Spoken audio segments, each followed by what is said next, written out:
In our last lecture, in chapter The Last Spring, we have seen that here is a character named Sahib Alam who was living in Bangladesh, and he and his family had migrated from Bangladesh in 1971 because their fields and houses were swept away by the storms, and at this time they are settled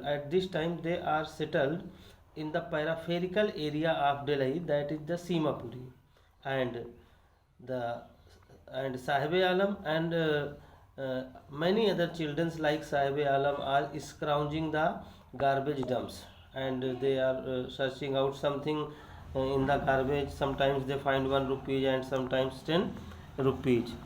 The writer asked from Sahib Alam one day, "What is the reason that you are not going to school?" A very simple answer was given by Sahib Alam, that there was no school nearby his area in his neighborhood, so he is not going to school. The writer promised him that if she built a school, would he like to come to school. The boy was agree with that I will come to your school. And the writer realized that the promise which I have made to this boy is meaningless, and such a promises are filled in the deserted life of the children. Such a promises are filled in the deserted life of these children, and that promises are never fulfilled. And from many months, the writer is seeing Sahib Alam as well as the other boys who are scrounging garbage, searching out something in the garbage, and she come to recognize each of them. And today she asked a question from those boys, that what is the reason that you are not wearing chappals.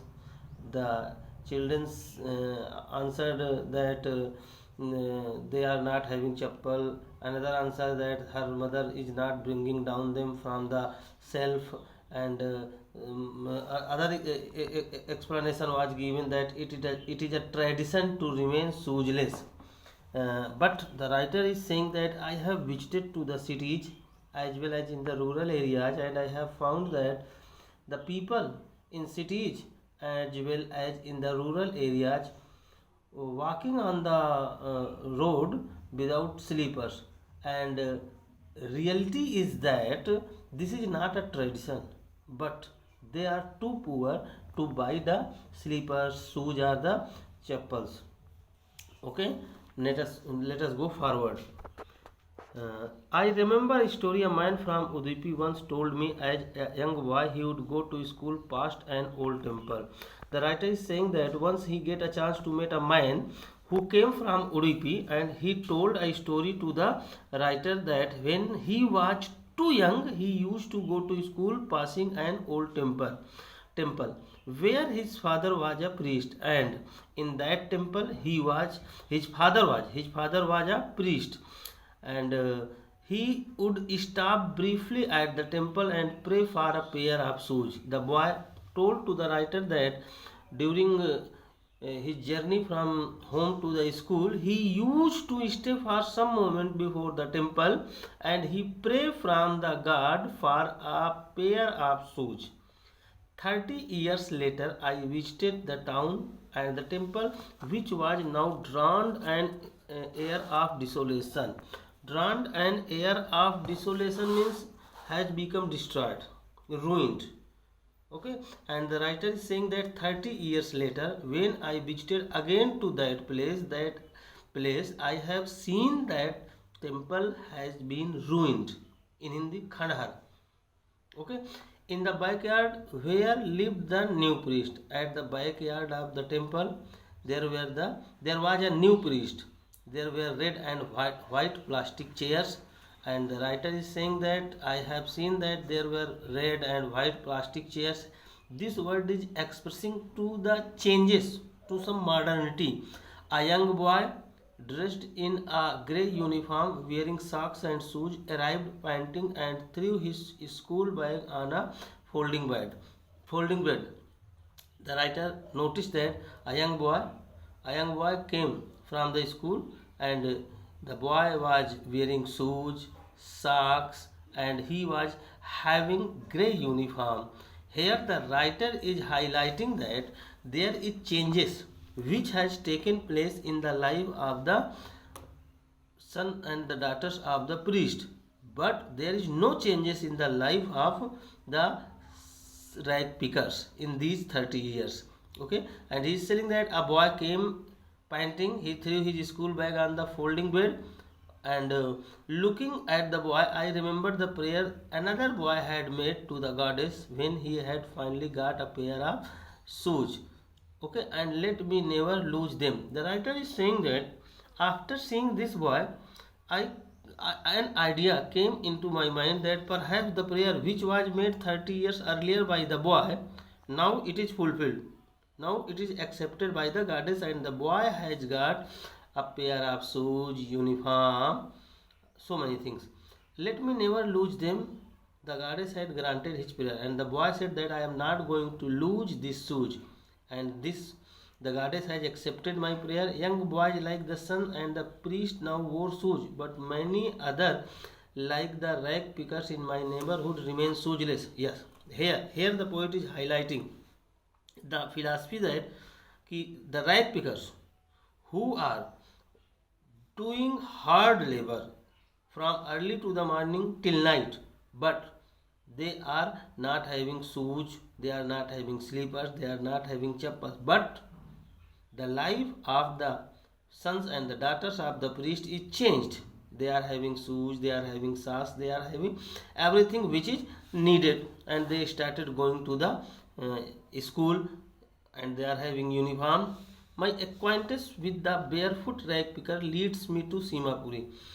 The writer is saying that my familiarity with these barefoot boys who are rag pickers leads me to the Simapuris, a place on the periphery of Delhi, miles away from it. Okay, and the writer is saying that this is a place which is at the boundary of Delhi, and it is miles away from Delhi. Metaphorically, impliedly, it is miles away from Delhi. Those who lives here are squatters. Squatters, one who lives without permission, illegally. ठीक ना? These persons who are living here, they are not having any permission from the government, who came from Bangladesh back in 1971, and these persons who are living in Simapuri without any permission of the government, they came from Bangladesh in 1971. Sahab's family is among them. One of them is Sahab family. Simapuri then was a wilderness. It still is, and Simapuri was jungle. When they came, Simapuri was then jungle. It even today is jungle also, but it is no longer empty.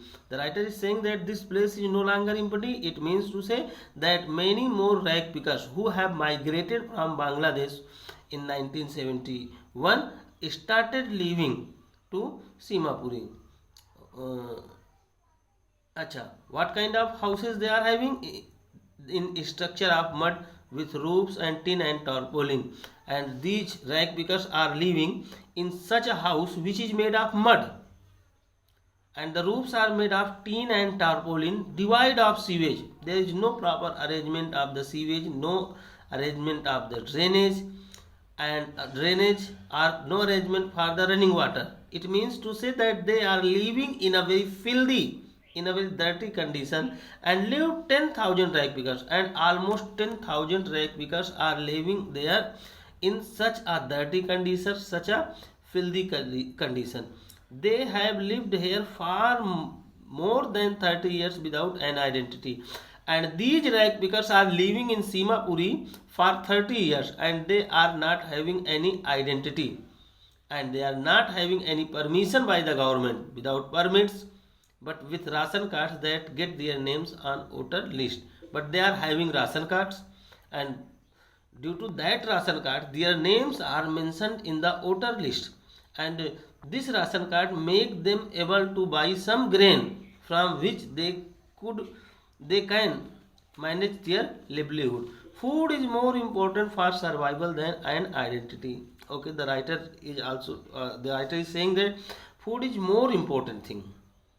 If you want to survive, food is more necessary and these rag pickers don't bother about any identity. They are saying that food is more important for survival and the identity is not necessary.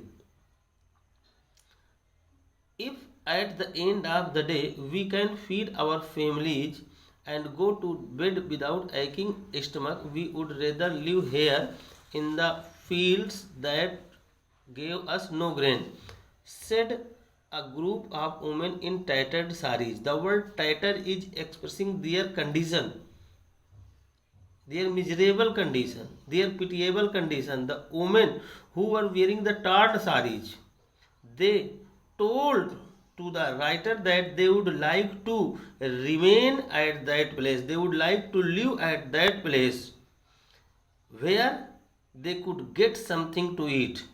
She is saying, the ladies are saying that if we can go to our bed without aching, matlab ki without aching the stomach means if we are able to fill the stomach of the family and they can sleep peacefully at night, so we would like to live here in the comparison of those places from where we could get no grain, where we are getting nothing. Okay, when I ask them why they left their beautiful land of green fields and rivers, this is the question that was asked by the writer from those women, that what was the reason behind leaving your green fields and rivers, ठीक ना, which was very beautiful. What is the reason that you have left your beautiful agricultural area? Wherever they find food, they pitch their tents and become their transit homes. Okay, the simple answer was given कि wherever there is chance of food, wherever they find food, they pitch their tent and that become their temporary house. Temporary house. Children grow in their in them. Children are growing in them, becoming partners in survival. And these children who are growing up, they are becoming partner in the survival of the family. And survival in Simapuri means rag picking. And a very simple thing, if you want to survive in Simapuri, so you have to do rag picking. Though the years it has acquired the proportion of a fine art. And the writer is saying that in these years, in these passing years, the rag picking has become a fine art. Garbage to them is gold. It is their daily bread, a roof over their heads, even it is leaking roof. The writer is saying that garbage for them is gold. Here the gold is having two meaning, which I will explain. It is their daily bread and garbage is their bread, because whatever they find in the garbage they sell it and they manage their food. And garbage is the meaning for them a roof over their heads, and they are not bothering that their roof is leaking. But for a child it is even more, but for the children it is something different. I sometimes find a rupee, even a 10 rupees note. Sahab says, his eyes lighting up. The eyes of Sahab is gleaming.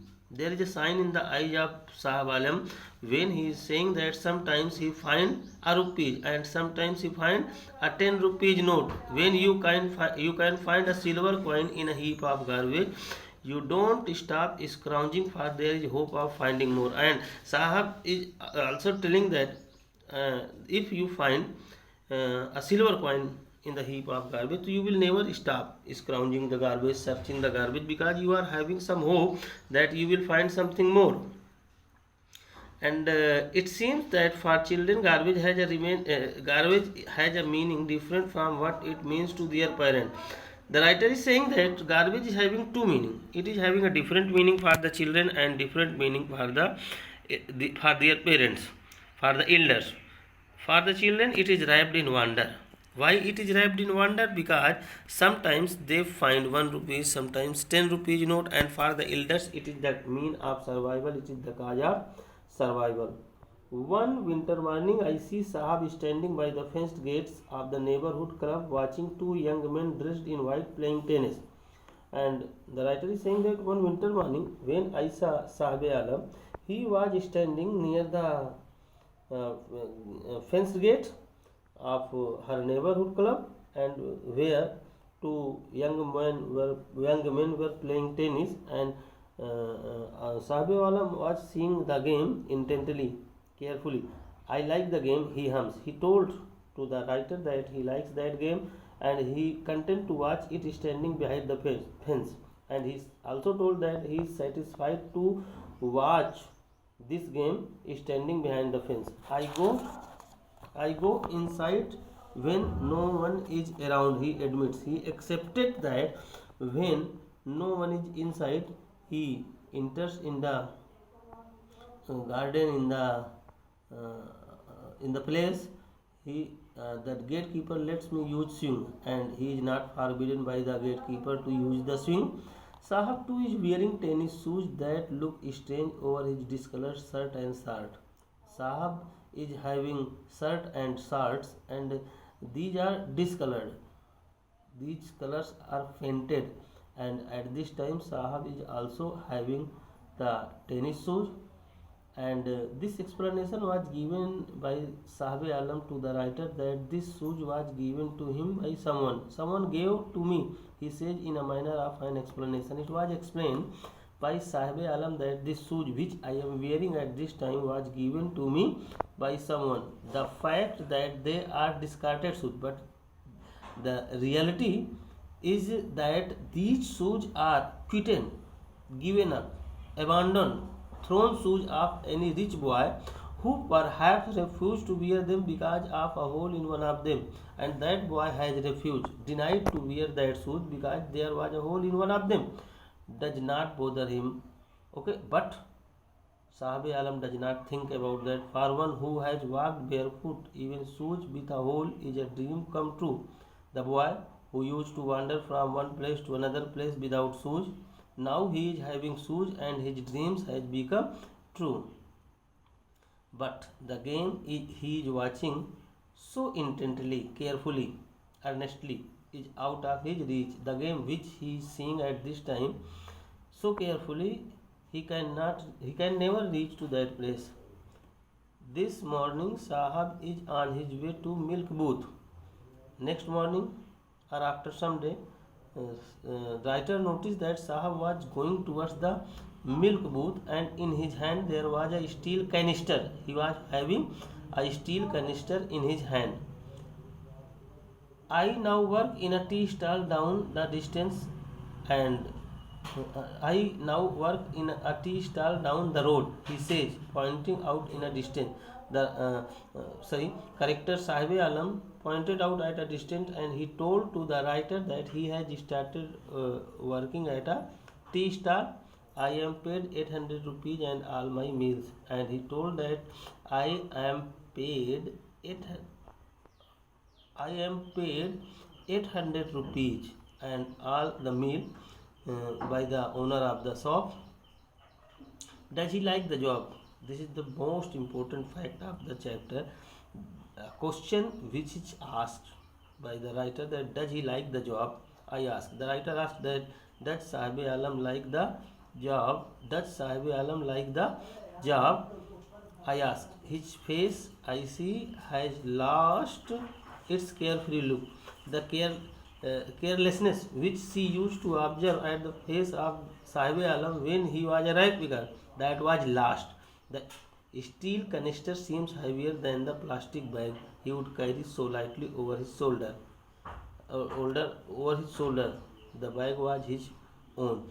The writer is saying that no, perhaps he is not happy working at the tea stall because this canister which he is carrying at this time is heavier from that plastic bag which he used to carry so lightly, because the plastic bag was his own and the canister belongs to the owner of the tea shop. Sahab is no longer his own master, and now Sahab has become slave of someone. He is working under the care of someone and he is not his own master. From here, one question is asked: is Sahab happy working at tea stall? No.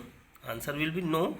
Sahab is not happy working at the tea stall because he is no longer his own master and he is working under the care of someone.